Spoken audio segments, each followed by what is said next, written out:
Koje je vaše to mišljenje za Bill Gates? Svi ljudi koji se javno eksponiraju, znači od tih i političara i nekih političkih analitičara i stručnjaka kao što su Bill Gates, kao što je Soros i tako dalje.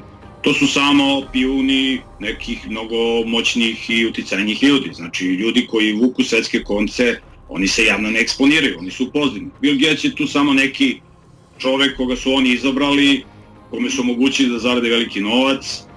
Ti kad pogledaš njegove snimke iz mlađih dana, ti vidiš da je on sav iskrivljen, trese se, ukucaj na YouTube-u da snimke njegove kad je bio mlad, ti vidiš da je on čovjek koji je neuravnotežen, izgleda kao klasičan psihijatrijski bolesnik koji je opsednut demonima.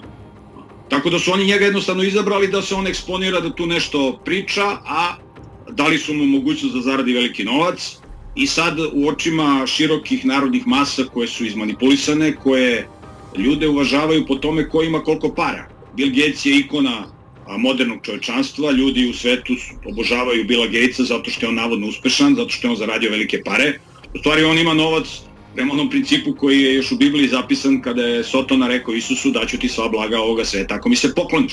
Tako da svi koji stanu na stranu Sotona i demone mogu da dobiju ovo zemaljska bogatstva, a da izgube dušu. Tako da je Bill Gates samo jedna marioneta i on priča to što ljudi koji su u senci projektuju, rade, uticajni ljudi neće da se javno eksponiraju, nego oni puste tako nekog mučenika kao što je Bill Gates, kao što je Soros i onda on daje neke izjave i zamajava masu, a ljudi misle kako se Bill Gates nešto pita, kako se pita Donald Trump, kako se pita Angela Merkel, kako se pitaju, ne znam, svi ovi, onaj klinac koliko ima 25 godina, onaj Sebastian Kurz koji je neki premijer ili ne znam šta je kancelar Austrije, ja ne znam da li on ima 30 godina, on se kao nešto pita, dečko 30 godina, mislim.